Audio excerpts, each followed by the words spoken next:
اس کا جنم دن کیوں نہیں مناتے ہو کہ آج کے دن رسول کا نواسا پیدا ہوا لیکن وہ شہید ہوا تو تم اس کا ماتم کرتے ہو، جبکہ شہید کو تم زندہ بھی مانتے ہو، کیونکہ قرآن کہتا لا تقولوا لمن يقتل في سبيل الله اموات، جو اللہ کے راہ میں قتل کر دیے جائیں ان کو مردہ نہ کہو، وہ زندہ ہے۔ مجھے ایمانداری سے بتاؤ جو زندہ ہو اس کا ماتم کیا جاتا ہے؟ کیا تم اپنا بیٹا تمہارا زندہ ہو کل ماتم کر کے دیکھو؟ تمہارا نواسا گھر میں زندہ ہے، ذرا اس کا ماتم کر کے دیکھو، دنیا کہے کہ بے وقوف ہے۔ ہاں تم اپنے نواسے کا ماتم کرو تو دنیا بے وقوف کہے، تمہیں کوئی اور نہیں ملا تھا، وہ نبی کا ہی نواسا ملا تھا جس کو تم زندہ بھی مانو شہید بھی مانو اور اس کا تم ماتم بھی کرتے ہو۔ میرے بھائیوں پھر اس کی پیدائش کی تاریخ کہاں چلی گئی؟ اگر اس کے انتقال اور شہادت کی تاریخ یاد ہے تو محمد رسول اللہ کی وفات اور آپ کے انتقال کی تاریخ پھر تم کیوں بھول گئے ہو؟ یہ کتنی بڑی جہالت ہے کہ ہم نبی کی تو پیدائش کا دن منائے اور اس کے نوازے کی شہادت اور موت کا دن یعنی انتقال یا شہادت کا دن منائے۔ میرے پیارے ساتھیوں، تم جس کا چاہو جنم دن مناؤ اور جس کا چاہو تم مرن دن مناؤ، میرے بھائیوں شریعت نام کی کوئی چیز ہی باقی نہیں رہی ہے۔ ذرا ایمانداری سے میرے بھائیوں ذرا بتاؤ، آج تم پیر کے دن میلاد النبی کرتے ہو، اپنے گھر میں میلاد کرتے ہو، میں تم سے پوچھنا چاہتا ہوں میلاد کرتے وقت تم کھڑے کیوں ہو جاتے ہو؟ چلو مجھے ایک فیصلہ کرو، میلاد کرتے ہو کھڑے کیوں ہو جاتے ہو؟ ایک مرتبہ بدایوں میں بھی گیا، اذان ہوئی، اذان کے بعد جماعت کھڑی ہونے والی تھی، اس نے پھر پکار کے کہا الصلاۃ والسلام علیک یا رسول اللہ، الصلاۃ والسلام علیک یا حبیب اللہ۔ میں سمجھ گیا یہ مسجد کن لوگوں کی ہے، میں نے کہا بھاگنا تو اچھا نہیں ہے، چھوڑنا تو اچھا نہیں ہے۔ میں نے ان کے ساتھ نماز پڑھ لی، اس کے بعد میں کینچی والا مسافہ چلنے لگا، امام صاحب سے سارے مقتدی مسافہ کرنے لگے، وہ ایسے نہیں تھا بلکہ ایسے والا مسافہ تھا۔ ہم نے کہا ابھی تک تو جھگڑا ایک ہاتھ اور دو ہاتھ کے مسافے کا تھا، اب یہ تیسرا اختلاف ہوا کینچی والا مسافہ۔ مسافہ میں نے بھی کر لیا، چلو سب سے مل رہے ہیں تو میں نے بھی کر لیا۔ میں نے ایک ہاتھ ملایا، کہنے لگے بیٹا ایک نہیں دو ہاتھ ملائے جاتے ہیں۔ میں نے کہا مسجد تمہاری ہے؟ ہاں، میں تو ٹیکسی لے کے چلا آیا کہ لوگوں کو آنے میں دیر ہو گئی ہے جن کو ہمیں لے جانا ہے۔ میں نے کہا مولانا ساری بات تو میری سمجھ میں آ گئی لیکن یہ سلام جو آپ نے پڑھا ہے یہ میری سمجھ میں نہیں آیا، اللہ کے نبی کے زمانے میں تو یہ نہیں ہوتا تھا۔ کہا نبی کے زمانے میں نبی زندہ تھے تو سلام کی ضرورت ہی نہیں تھی، نبی جب اس دنیا سے چلے گئے تو ہم سلام پڑھتے ہیں۔ ہم نے کہا کیا مطلب؟ کہا جہاں سلام پڑھا جاتا ہے محمد رسول اللہ صلی اللہ علیہ وسلم تشریف لے آتے ہیں۔ ہم نے سلام پڑھا، ہمارے نبی ہماری مسجد میں آ گئے۔ میں نے کہا یہ تو دنیا بھر کی مسجدوں میں سلام پڑھا گیا ہوگا، پھر میرے نبی کس کس مسجد میں گئے ہیں؟ کہنے لگا بعد میں ملنا۔ میں دروازے سے نکلتے نکلتے پھر میں نے ایک بات پوچھی، مولوی صاحب میری سمجھ میں نہیں آیا کہ جب آپ نے سلام پڑھ کے نبی کو بلا ہی لیا تو نبی نے نماز بھی پڑھی ہوگی۔ کہنے لگا بات صاحب کیوں نہیں پڑھی ہوگی؟ میں نے کہا جب نبی آ ہی گئے تھے تو پھر آپ کیوں مصلی پہ کھڑے ہو گئے؟ جناب محمد رسول اللہ کو کیوں نہیں کیا؟ کہنے لگا اللہ کی قسم مجھے پکا یقین ہو گیا کہ تو 24 نمبر ہے، ایک نمبروں کو میں جانتا نہیں، یہ تو سوال کیا تو اس کا جواب یہ ملا کہ تو وہابی ہے۔ الٹی سمجھ خدا کسی کو نہ دے آدمی کو موت پر یادا نہ دے، مجھے آج تک کوئی سمجھا نہیں سکا۔ مجھے بتاؤ تمہارے یہاں 10 بجے میلاد ہوتا ہے، میلاد ختم ہوتے ہی تم کھڑے ہو کے سلام پڑھنے لگتے ہو، میری سمجھ میں نہیں آتا کہ یہ کھڑے کیوں ہوتے ہو۔ میں نے کچھ لوگوں سے پوچھا، ہاں میں نے کچھ کتابیں بھی پڑھی ہے جس میں صاف لکھا ہے کھڑے ہو کر میلاد پڑھنے کی وجہ یہ ہے کہ رسول اللہ صلی اللہ علیہ وسلم کی سواری وہاں آ جاتی ہے۔ میں نے کسی مولوی سے پوچھا کہ ہاں یہ بتاؤ اگر عورتیں بھی کھڑے ہو کر میلاد پڑھنے لگے تو کیا میرے نبی عورتوں کی محفل میں بھی چلے جائیں گے؟ کہنے لگا جی مسئلہ ہے تمہارا۔ ہم نے کہا اللہ کے نبی ساری زندگی بھر عورتوں کے چہرے کو نہیں دیکھتے تھے، جب یہ بیعت لی جا رہی تھی آج کے بعد تم میں سے کوئی شرک نہیں کرے گا، چوری نہیں کرے گا، زنا نہیں کرے گا، مرد تو ہاتھ پہ ہاتھ رکھ کر بیعت کر رہے تھے، ایک عورت نے ہاتھ پردے کی اوڑ سے اندر بڑھا دیا، آئے اللہ کے نبی مجھ سے بھی ہاتھ ملا لیجیے، میں بھی وعدہ کرتی ہوں کہ شرک نہ کروں گی، چوری نہ کروں گی، زنا نہ کروں گی۔ آپ نے ان ہتھیلیوں کو دیکھا، فرمایا چہرہ پھیر کر بیوی ان ہاتھوں کو اندر کر لے۔ محمد رسول اللہ چہرہ تو دور کی خیر عورت کی ہتھیلی دیکھنا بھی گوارا نہیں کرتا۔ ایمانداری سے بتانا نبی تو کسی غیر عورت کی ہتھیلی بھی دیکھنا گوارا نہ کریں، اور ہمارا مولوی جوان لڑکیوں کو سامنے بٹھا کر دم کرے، جنات نکالے، شیطان نبی نے یہی دعوت دی تھی کہ تم جوان لڑکیوں کو اپنے گھر میں بٹھا کر ان کا جنات اتارو، ان پر دم کرو۔ آہا، ایک نظر تو معاف ہے، آپ نے حضرت علی سے کہا تھا لا تطبعوا النظرۃ النظرہ، ایک نظر کے بعد دوسری نظر مت ملانا، ایک نظر اچانک ہو تو گرا لینا، بعد میں دوبارہ نہ دیکھنا۔ یہ پاکیزہ تعلیم ہے۔ یہاں مولوی 40 دن تک جناتی نکالتا ہے، پتا چلتا ہے 40 دن کے بعد گھر والی بھی گئی، سونا بھی گیا، چاندی بھی گئی، میرے پیارے ساتھی اور مولوی بھی غائب۔ اب آپ اندازہ لگاؤ کتنے کیس اس قسم کے ہو چکے ہیں۔ یہ شریعت کے ساتھ بغاوت کرو گے تو اللہ کی قسم یہی سب کچھ اس کا نتیجہ سامنے آئے گا۔ میرے بھائیو، جناب محمد رسول اللہ کو دیکھو اور ان کی لخت جگر کو دیکھو۔ حضرت فاطمہ، اے علی، میرا جب انتقال ہو جائے تو کفن سے چھپانے کے بعد، ڈھانکنے کے بعد رات کے اندھیرے میں لے جانا، مجھے دن میں دفن نہ کرنا۔ بیوی ٹھیک ہے، تم میری بیوی نہیں، محمد رسول اللہ کی بیٹی بھی ہو، میں ویسا ہی کروں گا جیسے تم، لیکن بتا دو کہ رات میں کیوں دفن کروں، دن میں کیوں نہیں؟ کہتی ہے کہ میں نہیں چاہتی ہوں کہ میرے کفن پر بھی کسی غیر مرد کی نظر پڑے۔ یہ جناب محمد رسول اللہ کی بیٹی کا حال۔ مولوی کہتا 40 دن تک تیرے گھر میں سورج جن پڑھ کے جن نکالنا پڑے گا۔ میرے بھائیوں، یہ کیسے کیسے ڈرامے ہو رہے ہمارے یہاں، اور اس کو آج اللہ کا کلام کہا جاتا ہے۔ آج اس کو اللہ کا کلام کہا جاتا ہے کہ بڑی طاقت ہے اللہ کے کلام میں۔ آپ غور کریں، آئیڈیا لگائیں، 10 بجے میلاد ہوا، کھڑے ہو گئے، کیا مطلب؟ اللہ کے رسول کی سواری آ گئی۔ ایمانداری سے بتانا، میلاد تھوڑا سا لمبا چل گیا، 2 بجے رات میں ختم ہوا، 2 بجے آپ کھڑے ہیں، کیوں کھڑے ہیں؟ سلام پڑھیں گے، کھڑے کیوں ہیں؟ اللہ کے نبی آئیں گے، سلام پڑھا جائے گا، الصلاۃ والسلام علیک یا رسول اللہ، ہم تعظیماً کھڑے ہو گئے کیونکہ اللہ کے نبی آ گئے۔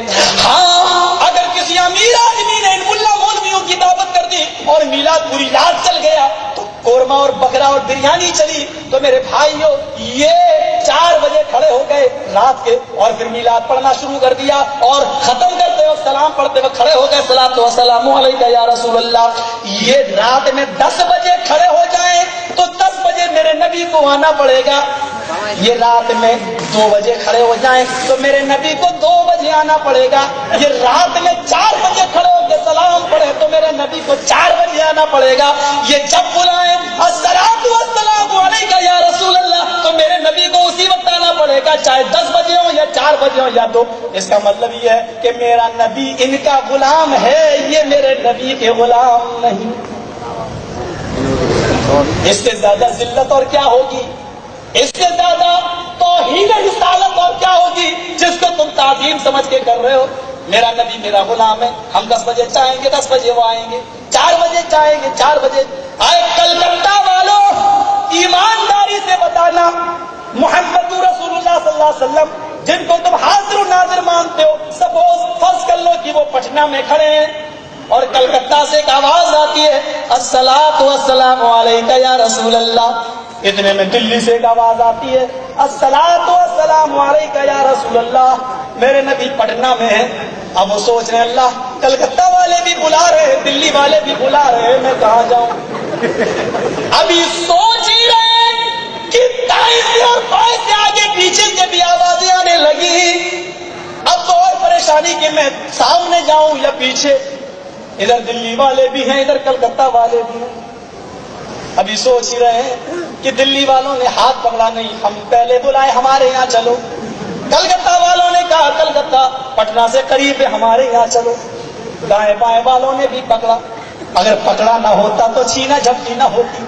ایمانداری سے فیصلہ کرنا، چھینا جھپٹی میں آج کسی کے پاس نبی کی پگڑی آئی، کسی کو نبی کا جوتا ملا، کسی کو نبی کی چھڑی ملی، کسی کو نبی کا کرتا ملا، کسی کو نبی کا بال ہی مل گیا، پگڑی کوئی لے گیا تو اس نے بال ہی نوچ ڈالا، کچھ نہیں تو کچھ نہ کچھ کسی کے ہاتھ میں آ ہی گیا۔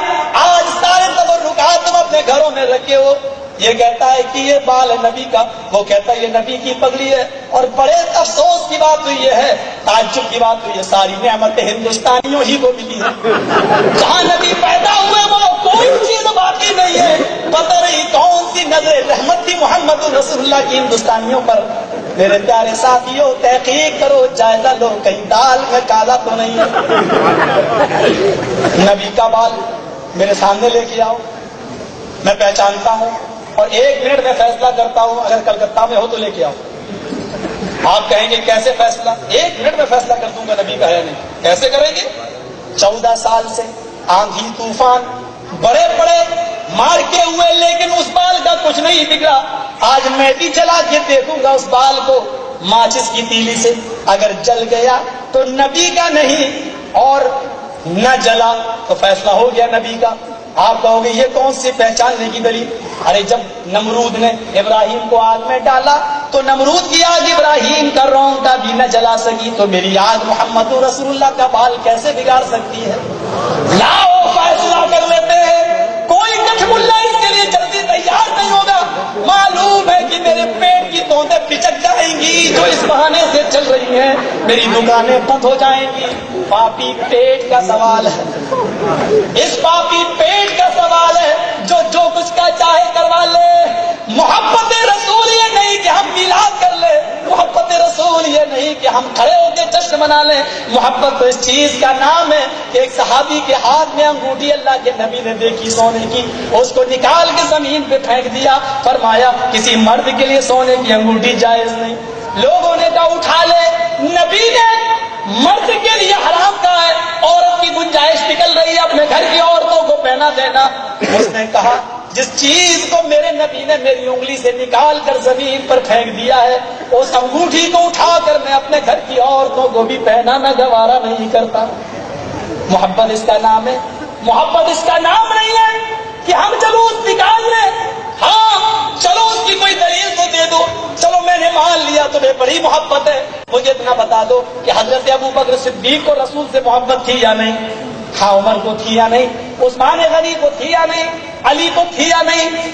اللہ کے نبی کے انتقال کے بعد ابو بکر کی خلافت ہوئی، 2 سال خلافت، عمر کی 10 سال خلافت، عثمان کی 12 سال خلافت۔ مجھے یہ بتاؤ ابو بکر کی زندگی میں 2 مرتبہ ربیع الاول کا مہینہ آیا، عمر فاروق کی زندگی میں 10 مرتبہ ربیع الاول کا مہینہ آیا، حضرت عثمان کے زمانے میں 12 مرتبہ نبی اکرم صلی اللہ علیہ وسلم کی پیدائش کا دن 12 ربیع الاول 12 مرتبہ آیا۔ ایمانداری سے بتانا کبھی بکر نے کبھی جلوس نکالا ہے؟ ایمانداری سے بتانا کبھی عمر نے جلوس نکالا ہے؟ کبھی عثمان نے جلوس نکالا ہے؟ اگر نہیں تو ان کو محبت تھی یا نہیں؟ اگر تھی اور جلوس نہیں نکالا تو ہم کو بھی ہے، ہم جلوس نہیں نکالتے۔ اور اگر ان کو محبت نہیں تھی اس لیے نہیں نکالا تو جاؤ جو کام خلفائے اربعہ نے نہیں کیا وہ ہم بھی نہیں کرتے ہیں، اس لیے کہ اللہ کے نبی نے کہا علیکم بسنتی وسنت الخلفاء الراشدین المہدیین، میرے انتقال کے بعد میری سنت کو اور خلفائے راشدین کی سنت کو مضبوطی سے پکڑ لینا۔ ہم نے پکڑ لیا ان کے طریقے کو، تم ایک دلیل دے دو، ابو بکر نے کبھی جلوس نکالا؟ ہم تمہارے باپ کا بھی جلوس نکالنے کے لیے تیار ہیں، رسول کا تو بہت دور کی بات۔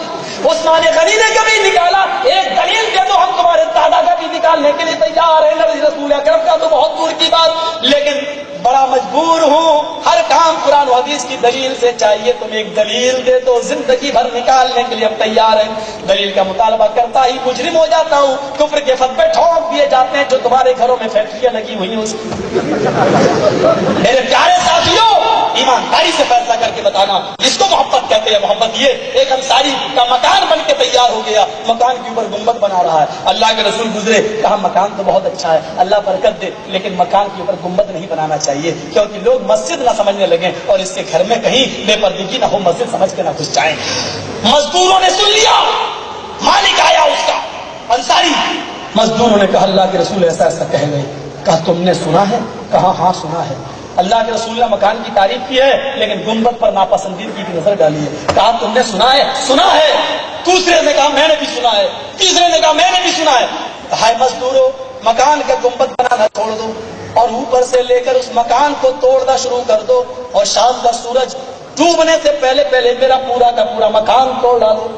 گنبد توڑوا دیجیے، مکان کیوں توڑوا رہے ہیں؟ کہا یہ تم کہہ رہے ہو، مجھے ڈر لگ رہا ہے میرے مکان کی پتہ نہیں کس اینٹ کے اوپر میرے نبی کی نفرت کی نظر پڑ گئی، اگر وہ اینٹ اس مکان میں باقی رہ گئی تو ہم دنیا اور آخرت میں فلاح ہو کامیاب نہیں ہو سکتے ہیں، ہم اس اینٹ کو ہی باقی نہیں رکھیں گے جس مکان میں لگی ہوئی ہے، توڑ دو پورا مکان۔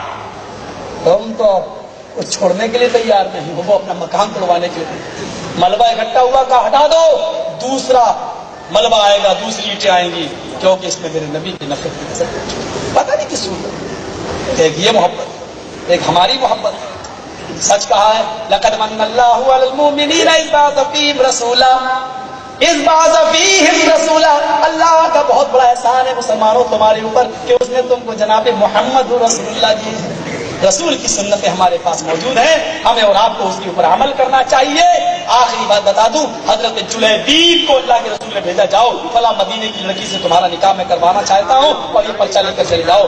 پرچہ لڑکی کے باپ کے ہاتھ میں آیا, اس نے جلیبیب کی کالی کلو کی شکل دیکھی, کہنے لگا میں اپنی بیٹی کا نکاح تم سے نہیں کر سکتا ہوں. بیٹی کہتی ہے ابو جان کیا بات ہے؟ کہا بیٹی اللہ کے نبی نے پرچہ بھیجا کہ اپنا بیٹی کا نکاح اس سے کر دو. بیٹی نے پرچہ پڑھا, کہنے لگی ابو جان نکاح تو آپ کو کرنا ہی پڑے گا کیونکہ اس میں مشورہ نہیں ہے, حکم رسول ہے.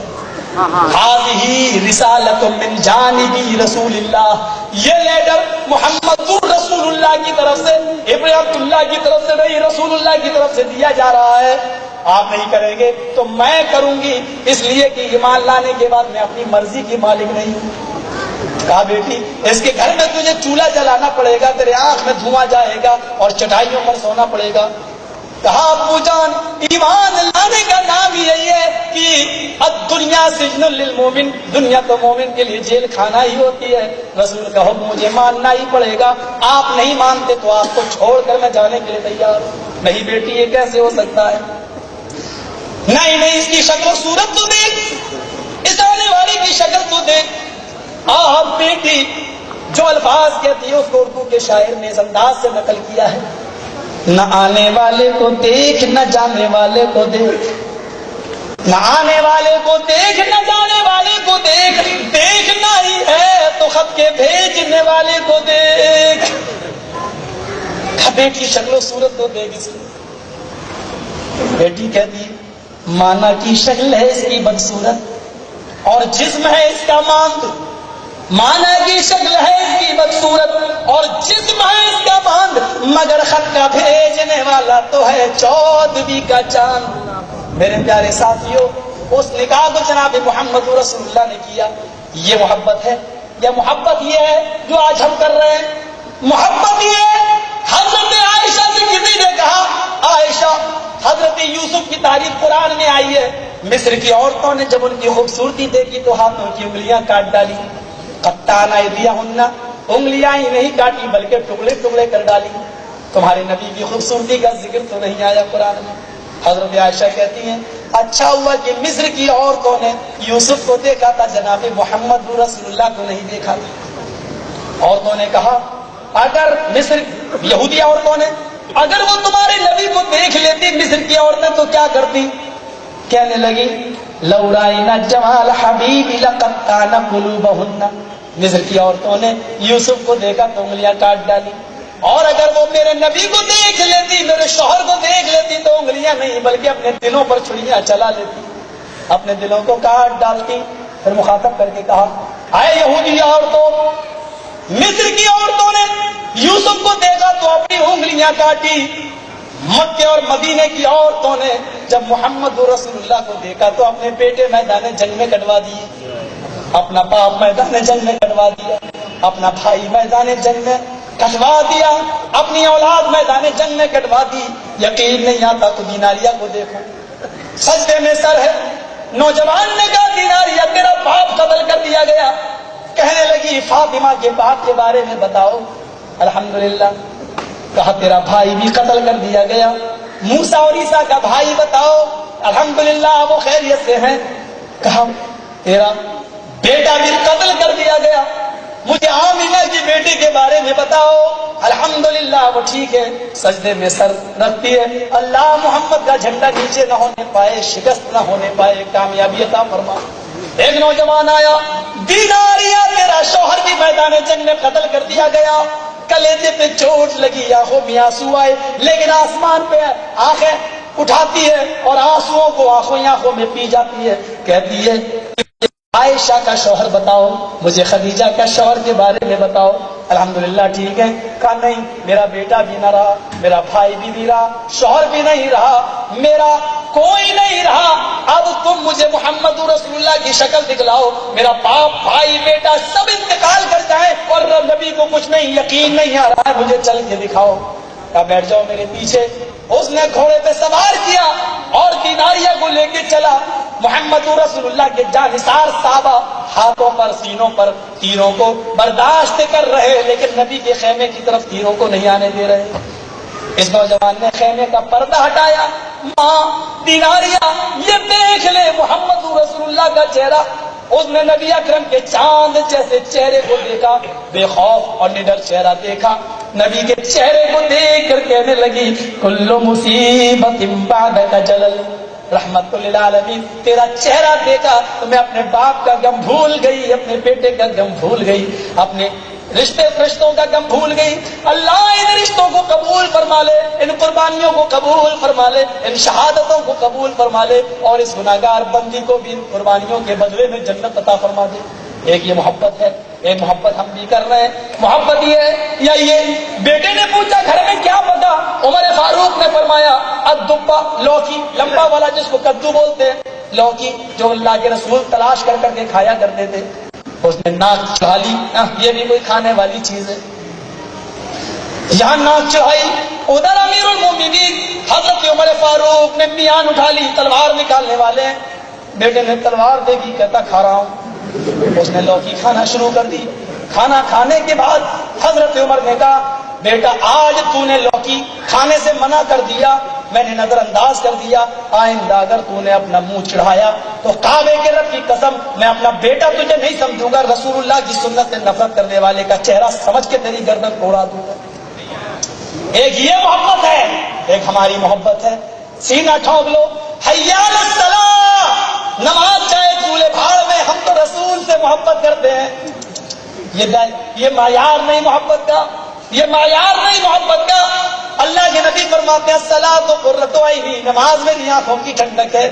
تمہیں ساری چیزیں چھوڑ کر نماز کی طرف جانا پڑے گا, کیونکہ نماز ہی کا تحفہ لے کے آئے کہ جناب محمد رسول اللہ صلی اللہ علیہ وسلم. اللہ کے نبی اصول بھی بتا گئے, صلو کما رأیتمونی اصلی, وہی نماز اللہ اس نماز کے بارے میں سوال کرے گا. تم ویسے ہی پڑھنا جیسے تم مجھے دیکھتے ہو پڑھتے ہوئے, جیسے میں پڑھ کے جا رہا ہوں, بتا کے جا رہا ہوں, ویسے ہی نماز پڑھنا. سارے نبی دنیا میں آئے, سب فرقوں کو توڑ کر ایک ملت میں قائم کرنے کے لیے, لیکن یہاں بڑا عجیب اصول ہے مسلمانوں کا. سارے نبی تو فرقوں کو توڑ کر جماعت بنانے آئے, سب کو اتفاق و اتحاد کے پلیٹ فارم پہ قائم کرنے آئے, لیکن ہمارے نبی اپنی امت کو 4 ٹکڑوں میں توڑ کے جائیں. یہ عجیب اتفاق ہے ہمارا. میرے بھائیوں ذرا غور کرو, واعتصموا بحبل اللہ جميعا ولا تفرقوا, اللہ کی رسی کو تم سب مل کر پکڑ لو, ولا تفرقوا, اور فرقوں میں مت بٹو. ہم کہتے ہیں 4 امام چاروں بہت کسی ایک کی مان لو, بڑا عجیب اصول ہے ہمارا. قرآن کہہ رہا فرقے مت بناؤ, ہم کہہ رہے ہیں چاروں میں سے کسی ایک کی بات مان لو. میرے بھائیوں عجیب اصول ہے. قرآن کہہ رہا واعتصموا بحبل اللہ, تم قرآن کو مضبوطی سے پکڑ لو. ہم کہہ رہے ہیں نہیں, حنفی ابو حنیفہ کو پکڑ لیں, شافعی امام شافعی کو پکڑ لیں, مالکی امام مالک کو پکڑ لیں, حنبلی امام احمد کو پکڑ لیں, ہمارے بریلوی بھائی اعلیٰ حضرت کو پکڑ لیں, ہاں فلاں فلاں کو پکڑ لیں, کوئی کسی کو کوئی کسی کو. یہ عجیب اصول ہے. قرآن کہہ رہے ہیں تم سب مل کر اللہ کی رسی کو یعنی قرآن کو مضبوطی سے پکڑ لو, اور جو قرآن پڑھے گا تو اس میں یہ بھی پڑھے گا بات آتم الرسول, رسول جو دے وہ لے لو. اس لیے قرآن کے ساتھ اور حدیث کو تو پکڑنا ہی پڑے گا. اللہ کے نبی فرماتے ہیں اقیموا الصلاۃ, نماز پڑھو. کیسے پڑھو یہ تو تمہیں رسول ہی بتائیں گے. قرآن نے کہا انما حرم علیکم المیتۃ, قرآن نے کہا تمہارے اوپر سارے مردے حرام ہیں, مردار کا گوشت نہیں کھا سکتے ہو. لیکن اللہ کے رسول قرآن کی آیت کو سمجھا رہے, سارے مردوں سے حرام تو ہے لیکن 2 مردے تمہارے اوپر حلال ہے, السمک ہے, الجراد, ایک تو مچھلی اور دوسری ٹڈی. یہ مری ہوئی ٹڈی بھی حلال ہے اور مچھلی بھی تمہارے لیے حلال ہے. قرآن کہہ رہا ہے انما حرم علیکم المیتۃ والدم, تمہارے اوپر خون حرام ہے. قرآن نے کہا سارا خون حرام ہے. قرآن کہتا ہے سارا خون, مطلق خون حرام ہے, لیکن اللہ کے نبی فرماتے 2 خون تمہارے لیے حلال ہیں, الکبد والطحال, ایک گلے کی دوسری تلی. پتہ یہ چلا قرآن کی آیتوں کو سمجھنے کے لیے ہمیں محمد رسول اللہ صلی اللہ علیہ وسلم کی حدیث کا سہارا لینا پڑے گا. اس لیے اللہ کی رسی کو مضبوطی سے پکڑنے کا مطلب ہے قرآن و حدیث کو مضبوطی سے پکڑ لو. پوری تقریر کا لب لباب اور پوری تقریر کا خلاصہ یہی ہے کہ ہم صرف یہ دعوت دینے آئے نہ اہل حدیث کی، نہ بریلوی کی، نہ دیوبندی کی، نہ شافعیت کی، نہ مالکیت کی. اللہ کے رسول نے جو فرمایا تھا کہ تفرقت بنو اسرائیل علی 72 ملۃ، میری بنی اسرائیل 72 فرقوں میں بٹ گئے تھے. تفترق امتی علی 73 ملۃ، اور میری امت 73 فرقوں میں بٹے گی. کلہم فی النار، سارے جہنمی الا ملۃ واحدہ، ایک جماعت جنت میں جائے گی. نبی نے جو فرمایا اس کو تم بھی مان لو، ہم بھی مان لو. صحابہ نے کہا کون سی وہ جماعت جنت میں جائے گی؟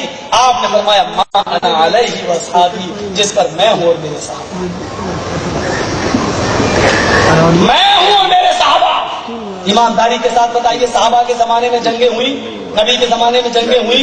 جنگ بدر ہوئی، 14 صحابہ شہید ہوئے جنگ بدر میں.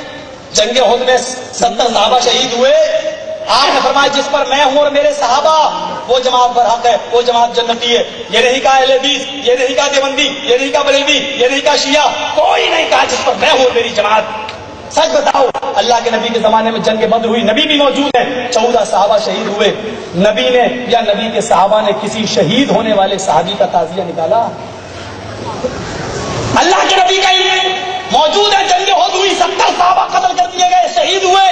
نبی کے سگے چچا شہید ہے حضرت حمزہ، بلکہ ان کی تو ناک اور کان بھی کاٹ کے ہندا نے ہار بنایا اور کلیجہ پھاڑ کے کلیجے کی بوٹی کو چبایا. کھانا چاہتی تھی لیکن کھا نہیں سکی، تھوک دیتی ہے. یہ لاش ایسی بھی ہے. اللہ کے رسول نے اپنے چچا کی لاش کو دیکھ کے کہا حمزہ قیامت تک جتنے لوگ اللہ کی راہ میں قتل ہوں گے وہ صرف شہید ہوں گے، لیکن قیامت کے دن تم تمام شہیدوں کا سردار بنا کر اٹھایا جائے سید الشہداء. لیکن کبھی اللہ کے رسول نے اپنے چچا کا ماتم کیا؟ کبھی تعزیہ نکالا؟ سن لو، نبی نے کہا ما انا علیہ واصحابی، جس پر میں ہوں اور میرے صحابہ. نہ اہل حدیث جنتی، نہ بریلوی، نہ دیوبندی، نہ شیعہ، سارے فرقوں کا آج ہم رد کر کے جا رہے ہیں. جنتی سے وہی ہے جس پر اللہ کے رسول نے عمل کیا ہے اور امت کو بتایا ہے اور جو صحابہ نے کیا ہے، بس وہی ایک جماعت جنت کے اندر جائے گی. اور ہم آپ کو اسی جماعت کی طرف بلا رہے ہیں، ہم آپ کو اسی قرآن و حدیث کی دعوت دے رہے ہیں، ہم آپ کو اسی رسول اور صحابہ کے طریقے کی دعوت دے رہے ہیں میرے پیارے ساتھیوں. اور کسی طریقے کی نہیں. آپ کہو گے مولوی صاحب اہل حدیث بھی نہیں، اہل حدیث کا تو سمجھتا ہے کہ میرے باپ کو جنت ٹھیکے میں دی ہے، بفے سسٹم کرے شادیوں میں، یہ جنتی ہے. لڑکیوں کو 5-5 لاکھ کا جہیز دے، غریب لڑکیوں کی یہاں لے، یہ جنتی ہے. ایک آدمی نے ہم سے پوچھا مولوی صاحب کون جماعت جنت میں جائے گی؟ ہم نے کہا میں لکھ دوں مانوں گے؟ کہتا کہ لکھ دو مانوں گا لیکن اہل حدیث لکھو گے تو نہیں مانوں گا. اچھی معاملہ تھا اسے. میں نے کہا لاؤ یار میں لکھ دیتا ہوں کہ اہل حدیث جہنمی. سب سے پہلے اوپر یہی لکھتا ہوں. کہتا یار اب تو ڈر لگ رہا ہے، کیا معاملہ ہوگا؟ تم تو اہل حدیث کو جہنمی کہہ رہو. میں نے کہا لاؤ لکھتا ہوں. میں نے کہا اہل حدیث جہنمی. پھر لکھا میں نے حنفی، بریلوی، شیعہ، سنی، شافعی، قادیانی، چغلانی، پرویزی، سب جہنمی. بولا سب جہنمی تو جنتی کون؟ میں نے کہا بتا رہا ہوں صبر کر. سب کو لکھنے کی بات. کہنے لگا پھر جنتی کون؟ میں نے کہا جو رب کی کتاب قرآن اور محمد رسول اللہ کے فرمان یعنی حدیث پر عمل کرتا ہے، جو اللہ کے رسول اور صحابہ کے راستے پہ چل رہا ہے، یہ جنت ہے. میں نے کہا کہ کہنے لگا یار پھر کوئی نام تو بتاؤ. میں نے کہا جب نبی نے نام نہیں لیا تو تم کیوں نام لے رہے ہو؟ مانا علیہ وصحابی، جس پر میں اور میرے صحابہ. دیکھ لو نبی اور نبی کے صحابہ کس پر عمل کرتے تھے. کہنے لگا پہلے کہ نہیں صاحب 4 امام، چاروں برق، چاروں جنتی. ہم نے کہا نبی نے فرمایا 72 فرقے جہنمی، 1 جنتی. تو کہہ رہا 4 جنتی. بتا نبی کی مانوں یا تیری مانوں؟ نبی کہہ رہے 72 جہنمی، 1 جنتی، اور تو کہہ رہا 4 امام، چاروں برق، چاروں جنتی. تو مجھے جنتی بتا دے کون سی. بولا مان لو گے؟ ہم نے کہا ہاں. اہل حدیث کو چھوڑ دو گے؟ میں نے کہا طلاق دے دوں گا. ہمارے 3 نہیں ہوتے لیکن 3 دے دوں گا. کہنے لگا اچھا میں لکھ دیتا ہوں حنفی مسلک جنت میں جائے گا. میں نے کہا یار تم نے تو جنتی مسلک کو بتا ہی دیا ہے. میں نے کہا آگے لکھو شافعی، مالکی، حنبلی، سب جہنمی. کیوں لکھوں؟ میں نے کہا بھائی ایک ہی تو جنت میں جائے گا تو تم تو پھر سب کو لکھو. بولا 4 امام، چاروں جنتی، چاروں فرقے جنتی. میں نے کہا چلو یہی لکھو.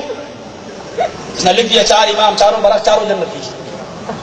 میں نے کہا اب لکھو رسول کی حدیث جھوٹی. بولا کیا مطلب؟ میں نے کہا اللہ کے نبی فرما رہے 72 جہنمی، 1 جنتی. تو کہہ رہا 4 جنتی.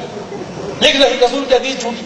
بولا میں 1 لکھتا ہوں تب بھی پھنسا، 4 لکھ رہا ہوں تب بھی پھنسا. میں نے کہا تم پیدا ہی ہوئے پھنسنے کے لیے. کہنے لگا جب تم بتاؤ کہ جنتی کون ہے. میں نے کہا میں لکھ دوں مانے گا؟ بولا مانوں گا لیکن اہل حدیث لکھو گے تو نہیں مانوں گا۔ میں نے کہا لاؤ لکھ دیتا ہوں اہل حدیث جہنمی۔ کہنے لگا نیا تیر برسنے والا ہے۔ میں نے کہا اہل حدیث جہنمی، سب سے اوپر میں نے لکھ دیا اہل حدیث جہنمی۔ پھر میں نے لکھا دیوبندی بریلوی شیعہ سنی اور قادیانی چغالوی مالکی سب جہنمی۔ کہتا تو جنتی کون ہے؟ میں نے کہا اللہ کے رسول نے خود فرما دیا جس پر میں ہوں میرے صحابہ، قرآن پہ چلنے والے اور حدیث پہ چلنے والے۔ کتنا سمپل مسئلہ ہے میرے بھائیو۔ اگر اس کو آپ لے جائیں گے عدالتوں میں، ڈسٹرکٹ اور ہائی کورٹ کی عدالتوں میں، تو ذہن خراب ہوگا۔ سپریم کورٹ میں لے جاؤ سارے جھگڑے ختم، محمد رسول اللہ صلی اللہ علیہ وسلم کی عدالت میں لے جاؤ سارے جھگڑے ختم۔ یہ دعوت دے کے میں جا رہا ہوں۔ مجھے امید ہے کل چائے کی ہوٹلوں پر اس پر بھی چرچے ہوں گی۔ میں جانتا ہوں کچھ لوگ یہاں پر ایسے نہیں، کچھ لوگ تقریر سننے نہیں، جملے پکڑنے آئے ہیں۔ وہ کل انہی جملوں کو، ان کا کام وہ کر رہے ہیں، ہمارا کام ہم کر رہے ہیں۔ ان کے لیے دعا کر کے جاتا ہوں اللہ کہنے والوں کو بھی اور سننے والوں کو بھی قرآن و حدیث پر عمل کرنے کی پوری توفیق عطا فرمائے۔ یہ نہیں کہہ رہے سب کو اہل حدیث بنا، دیوبندی بنا، بریلوی بنا، ہم یہ کہہ رہے ہیں اللہ ہم سب کو کتاب و سنت پہ چلنے والا سالک کتاب و سنت بنا دے، ہم سب کو اللہ اس کے رسول کا فرمان ماننے والا بنا دے۔ میرے بھائیوں کل میرا پروگرام بامبے میں ہے، تھکا ہوا ہوں، کچومر بنا دیا آپ لوگوں نے۔ 7 کو مدنا پور میں، 8 کو مدنا پور میں، 9 کو مدنا پور میں، 10 کو یہاں، 11 کو یہاں، 12 کو کل ممبئی میں، اور پھر وجے واڑہ، وشاکھاپٹنم، یہ سب لگا ہوا ہے۔ انشاءاللہ مئی میں میرا پھر آنے کا ارادہ ہے، کوئی موقع لگے گا تو آپ لوگوں سے پھر ملاقات کروں گا۔ آپ لوگوں نے میری جو عزت کی ہے، حالانکہ میں عزت اور احترام کے لائق نہیں تھا، لیکن اللہ آپ کو علماء کی عزت کرنے کی اور توفیق عطا فرمائے۔ اگر میری ذات سے کسی کو تکلیف پہنچی ہو جملوں کے اعتبار سے تو مجھے معاف فرمائے۔ ہاں اگر کتاب و سنت سناتے وقت کسی کو تکلیف پہنچی ہے تو اس کا ذمہ دار میں نہیں ہوں، اللہ اس کے رسول اس کے ذمہ دار ہیں، اس کی میں معافی نہیں چاہوں گا۔ میری ذات سے اگر کوئی تکلیف کسی کو پہنچی ہے تو ہم اس کے معافی چاہتے ہیں۔ اللہ رب العالمین ہم سب کو قرآن و حدیث پر چلنے والا بنا دے، کتاب و سنت کا داعی بنا دے، کتاب و سنت کی پیروی کرنے کی توفیق عطا فرما، اور اپنے تمام اختلافات اور جھگڑے محمد رسول اللہ کی عدالت میں لے جانے کی توفیق عطا فرما، کیونکہ وہی ہمارے رسول تھے، وہی ہمارے پیشوا تھے، وہی ہمارے رہنما تھے، وہی رحمت للعالمین تھے۔ اللہ رب العالمین زندہ رکھے تو اسلام پر اور خاتمہ ہو تو ایمان پر۔ وما علینا الا البلاغ المبین وآخر دعوانا ان الحمد للہ رب العالمین۔ السلام علیکم ورحمۃ اللہ۔